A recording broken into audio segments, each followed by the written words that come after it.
पिछले दिनों अमेरिकी ड्रोन की तबाही के बाद रूस और अमेरिका में कशीदगी ज्यादा ही बढ़ गई है। ये दोनों ममालिक बहुत ज्यादा ताकतवर होने के साथ साथ अब एक दूसरे के मद्दे मुकाबिल भी आ चुके हैं।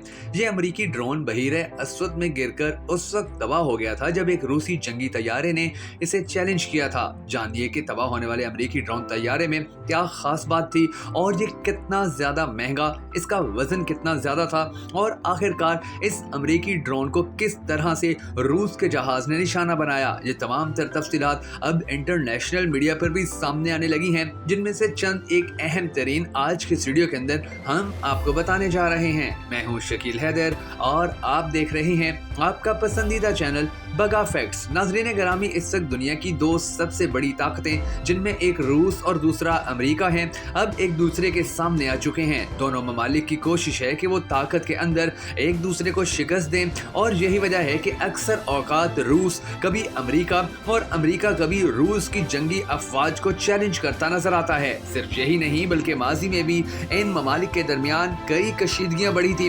बहरहाल एक जानिब तो ये सूरत हाल है, जबकि दूसरी जानिब चीन और भारत भी अब एक दूसरे को बर्दाश्त करते नजर नहीं आ रहे हैं और उनके ताल्लुकात भी इतने ज्यादा खराब हो रहे हैं कि जो आने वाले वक्त में किसी के लिए भी नुकसानदेह साबित हो सकते हैं। तो आइए आपको इन चारों ममालिक की कुछ ऐसी तफसीलात बताते हैं कि जिन्हें सुनने के बाद आपको अंदाजा होगा कि अब इस खित्ते के अंदर दरअसल होने क्या जा रहा है। मगर उससे पहले अगर आपने अब तक हमारा YouTube चैनल सब्सक्राइब नहीं किया है तो जरूर कर लीजिए और बेल आइकन को प्रेस करना भी हरगिज मत भूलिएगा, ताकि आपको हमारी तमाम तर वीडियोस बर वक्त मौसूल होती रहें। नाज़रीन गिरामी, सबसे पहले तो आप ये जान लें कि तबाह होने वाला अमेरिकी फौज का MQ-9 रीपर ड्रोन तैयारा था। इस किस्म के हर ड्रोन का वजन 1 टन जबकि लंबाई 11 मीटर होती है। बगैर पायलट वाला ये तैयारा 15,000 मीटर ऊंची परवाज कर सकता है। ये ड्रोन तैयारा पूरे एक दिन तक फिजा में रह सकता है। इसके अलावा भी इसमें बहुत सी खसूसियात हैं। अमेरिकी फौज के पास 300 से ज्यादा ऐसे ड्रोन तैयारे मौजूद हैं। बगैर पायलट वाले इन तैयारों को रिमोट कंट्रोल से उड़ाया जाता है। इनके बारे में एक बात ये भी की जाती है कि ऐसे ड्रोन तैयारे की कीमत $56.5 मिलियन होती है। इस ड्रोन में हमलों के लिए मिसाइल को भी नस्ब किया जाता है, जो अक्सर औकात तो लगाए जाते हैं मगर अक्सर औकात इनका इस्तेमाल नहीं किया जाता है। इस ड्रोन में हमलों के लिए लगने वाले मिसाइल भी बहुत महंगे होते हैं, जो नुकसान भी ज्यादा देते हैं। इसके अलावा ज्यादातर ड्रोन जासूसी के लिए इस्तेमाल होते हैं, क्योंकि जासूसी के आलात इनके अंदर बहुत ज्यादा ताकतवर होते हैं, जो किसी भी मुल्क की तमाम तर इंफॉर्मेशन कलेक्ट करने में अपना भरपूर तरीके से किरदार अदा कर सकते हैं। यही वजह है कि अब रूस और अमेरिका आमने सामने आते नजर आ रहे हैं और दोनों ममालिक अब एक दूसरे पर इल्जाम लगा रहे हैं कि वो मुल्क उसके साथ ठीक नहीं चल रहा और वो मुल्क उसके साथ ठीक नहीं चल रहा है। जबकि दूसरी जानिब भारत और चीन के माबैन सूरत हाल अब इंतहाई नाजुक हो चुकी है।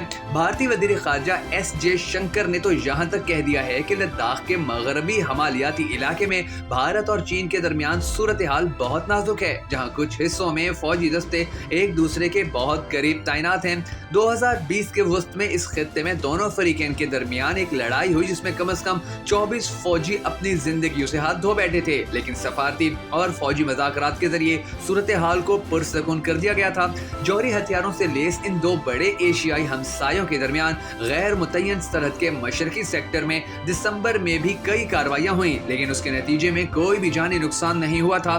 जयशंकर ने हफ्ते के रोज भारतीय रोजना में इंडिया टुडे के जेरे एहतमाम मुनकिदा एक तकरीब से खिताब में कहा, मेरे जहन में सूरत हाल अब भी बहुत नाजुक है, क्योंकि ऐसी जगह बहुत हैं जहां हमारी तैनातियां बहुत करीब करीब हैं और फौजी तशरीह के मुताबिक ये काफी खतरनाक हैं। उन्होंने कहा कि हिंदुस्तान और चीन के ताल्लुकात इस वक्त तक मामूल पर नहीं आ सकते हैं जब तक कि सरहदी तनाज़ा सितंबर 2020 के असूली मुआहदे के मुताबिक हल नहीं हो जाता, जो उन्होंने अपने चीनी हम मनसब के साथ तय किया था। जयशंकर ने मजीद ये भी कहा कि चीनियों को वही करना है जिस पर इत्तफाक किया गया था और उन्होंने इसके साथ जिद्दोजहद भी की है। उन्होंने मजीद ये भी कहा कि अगरचे दोनों अतराफ की अफवाज बहुत से इलाकों से पीछे हट चुकी हैं, लेकिन हल तलब नकात पर बातचीत अब भी जारी है। हमने चीनियों पर यह वाज़ेह कर दिया है कि हम अमन व सुकून की खिलाफ वर्जी नहीं कर सकते, आप मुआहदे की खिलाफ वर्जी नहीं करें और हम चाहते हैं कि बाकी ताल्लुकात उसी तरह जारी रहें जैसे ऐसे कुछ हुआ ही नहीं है। ये सिर्फ एक काबिल कबूल अमल ही नहीं बल्कि इससे दोनों ममालिक को बहुत ज्यादा फायदा होगा। उन्होंने ये भी कहा कि चीन के नए वजीर खारजा